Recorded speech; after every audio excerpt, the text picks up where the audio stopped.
Okay, so today my purpose is to tell you guys a little bit about how to use Latin for Children at home to teach Latin. Yes, in this direction. So, to give you a little bit of background, and I've taught it to my oldest son for 3 years, so we've used this program for 3 years, and there are things that I was a year and a half or 2 years in, and I wished that I knew when I started. So I've had this in mind for, I think, a couple of years now, right? I'm like, I'm going to talk about how to teach Latin at home. And we haven't done it, but I'm ready. I'm ready now. We're going to do it today. So the first thing I wanted to do was sort of talk about what our purpose in teaching Latin is. And I'm going to go ahead and read from our Statement of View of Education that we recognize that Latin and Greek are a critical part of a traditional classical education. We are committed to including at least Latin instruction as part of the Weirtus class offering. We believe that Latin, due to its complexity and exactitude, train and discipline the mind like no other subject that can be studied. This type of study aids in character development. Also, Latin is the intellectual language of Western civilization. Most of the great thinkers of our culture wrote Latin, and in order to enable our children to understand fully and converse with the intellectual history of their culture, we find it necessary for them to become fluent in Latin.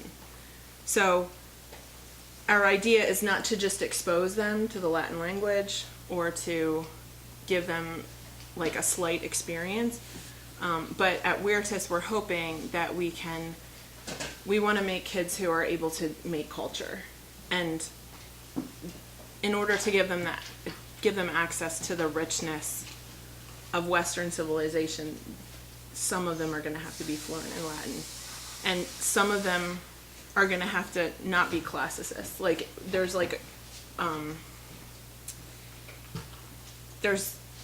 a quorum of people who have to sort of recapture what was lost, and we're doing this in the context of, we're Christians and we're in the church, and we're also a part of a larger group of people all over the world who are uncovering classical education. And so that's sort of the goal in our offering at Weirtus, is so that we're making sure that we're doing Latin well, so that we can create culture makers who are able to read in the original language and converse with everything that was known in the West. And that's a really long view for doing something, and it might not be our kids' generation, but it's part of the greater thing that we're doing. So we use Latin for Children, which you all should have this book. It's published by Classical Academic Press, and we choose this program, and I've looked at so many Latin programs, and it's hard to find one that's engaging and that's easy to understand and that is organized in a way that makes sense over a long period of time. And so we've chosen this because it is all of those things. Like, it's appealing to kids, it's not overwhelming, you can sort of go through it without having to know Latin, and it'll tell you what to teach, and it'll kind of make bite-sized pieces for you of, we're just going to do this one little thing and then we're going to move to the next step. And so it does a great job of that. It is a grammar level program, so the point of it is to have the kids learn vocabulary and endings, and it does teach a fair amount of grammar, but if your kid gets all the way through this program and they can't recite first declension noun endings, then we failed because the idea is that they have some memory so that when they're older and they're into the next level where they're really starting to delve into the grammar and some of the more nuanced things, that they are not having to use a grammar text in order to look up some basic endings and every vocabulary word in the text. So, but it's best if it's used thoroughly. So I know that a lot of people will hand their kid this and they'll say, okay, we're on this chapter, do the workbook, watch the DVD. But I don't think that this program by itself is intended to be used that way.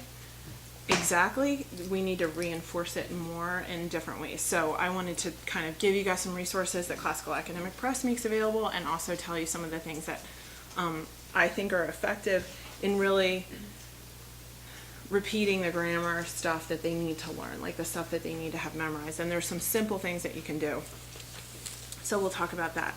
All right, so the program consists of, and people get confused about this, but this is the student text, which is also basically the textbook. So all of the lessons are in here and the workbook pages, so you don't need a separate text. You can get a packet that comes with other supplemental things, that comes with the teacher's guide, which I don't think I've ever actually looked in the teacher's guide, because what's taught here is simple enough that you don't need a teacher's guide. It comes with a history reader, which I think they intend to start about halfway through the book, but it's just simple Latin readings so the kids can apply it to translation, so they feel like they're learning Latin. I mean, they are learning Latin, but so that they can see what they're learning is applicable. And then it comes with a set of CDs and DVDs. So Christopher Perrin teaches on here, so you can like pop it in the DVD player and watch it with your kid. And it will help you, like those of us who have a learning style that isn't best learning concepts from a textbook, like if it's helpful to have somebody explain it. And you can also watch it over and over again, so it can help supplement your own teaching to kids, or replace it. You know, you can learn Latin together. So there's 3 levels of Latin for children. This is the first level that we use, and we take 2 years to go through this, but then there's also a B and C level, and I have that here.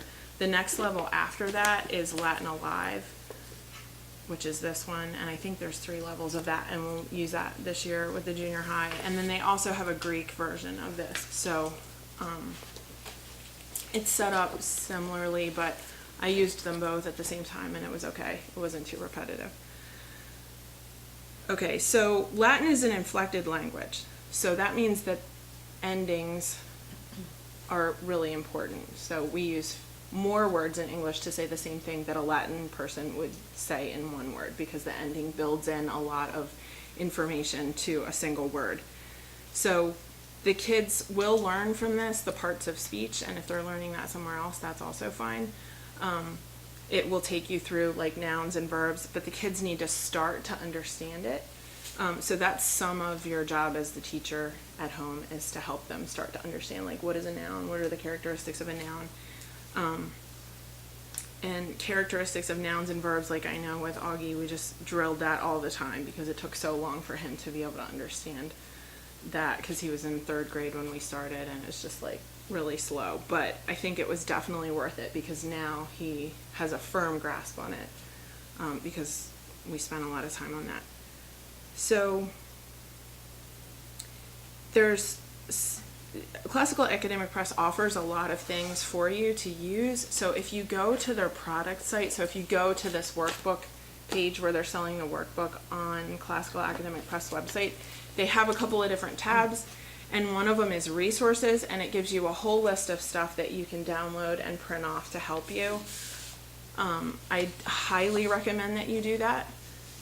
One of the things is they have charts. These are the charts. They have blank versions somewhere, but I couldn't find those.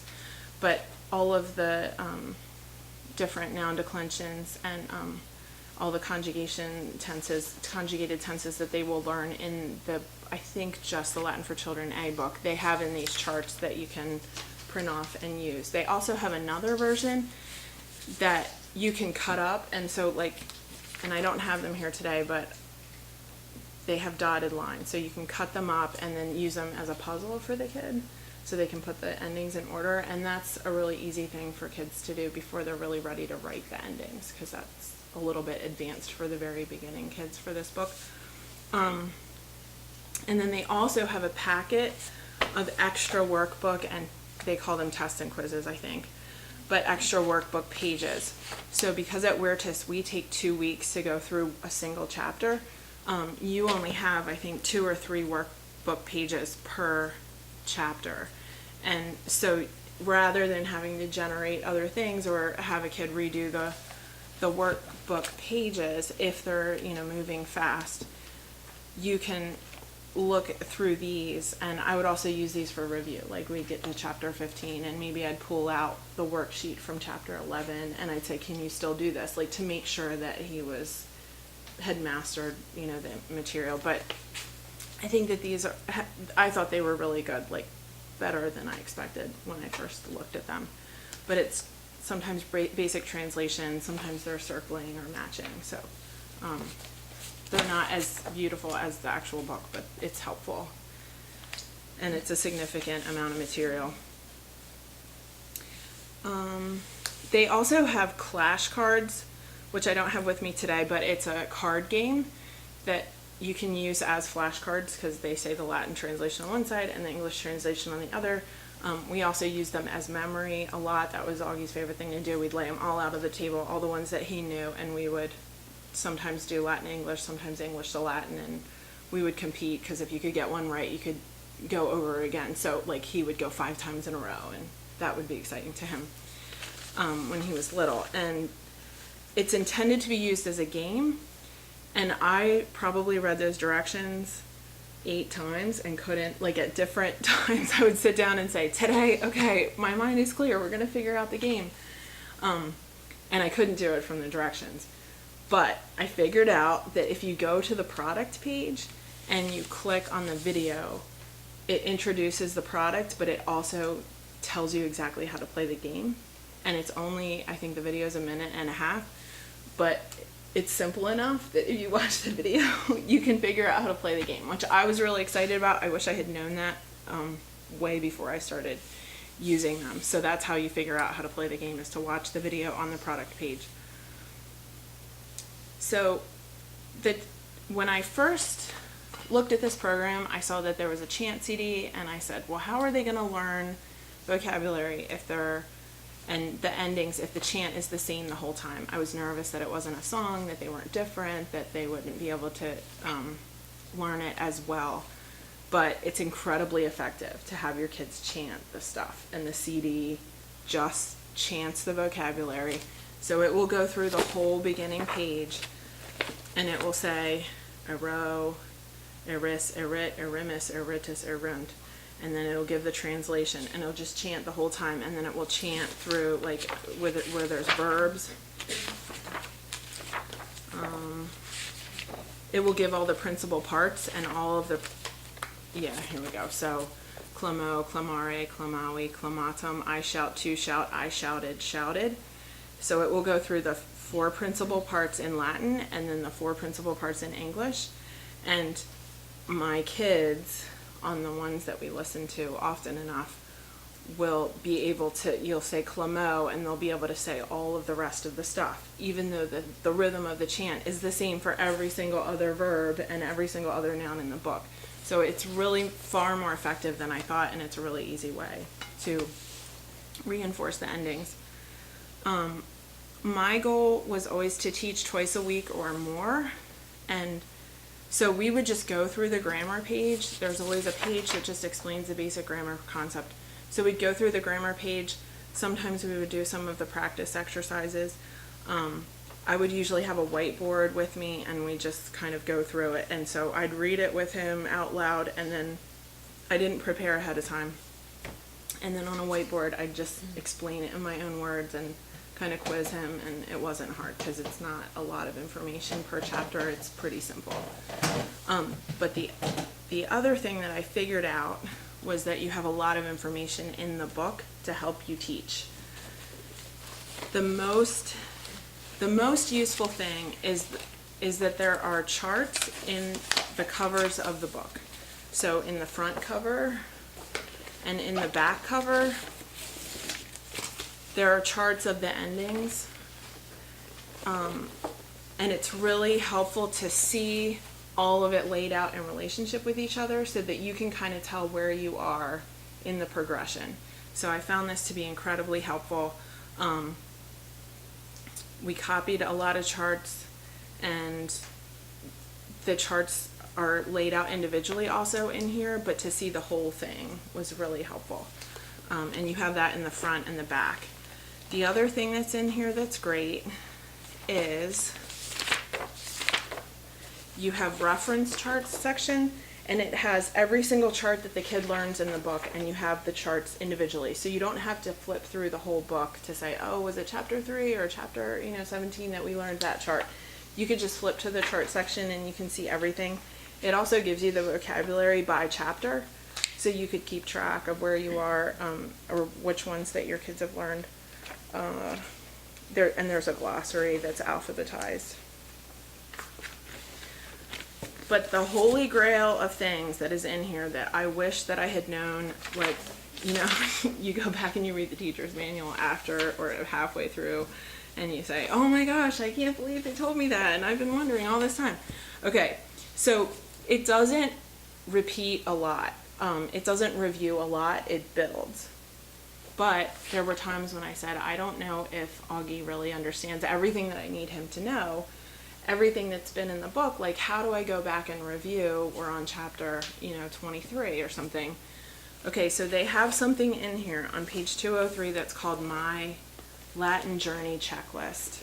And it goes unit by unit, and it says the basic concepts in one sentence of what they have taught the kids in the book. And so it makes it incredibly easy to review. So the first one, for instance, is I know what a verb is. A verb is a word that blank blank. And so this is intended for a kid to be able to fill out or review as a test or something. But it shows you that I need my kid to be able to recite the definition of a verb. And so it's a really easy way to review, and things become easy. So at first, I say, what is a conjugation? And you get a blank look and you're like, oh, we spent so much time teaching this. But then halfway through the book, this stuff becomes easy. And then you don't, you maybe don't need to review it anymore. But it's just a really, really easy way to say, okay, we're accomplishing what we've accomplished, or like, these are the things that they're weak on. I just can't emphasize enough how excited I was to find this. So, Latin for Children B does not have a My Latin Journey checklist. So I made one. So this is how important this was to me.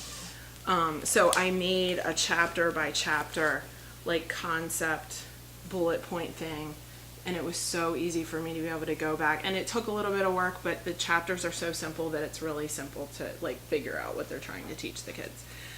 So it was so helpful to have this, and it took a little bit of work, but it was worth being able to go back and just say, okay, these are the definitions that we need to know, or what is the neuter rule, or whatever. I could easily do it without thinking about it, because it's hard to think and teach. Yes? Okay. So, the other thing that I do that it took me a while to figure out, but I found incredibly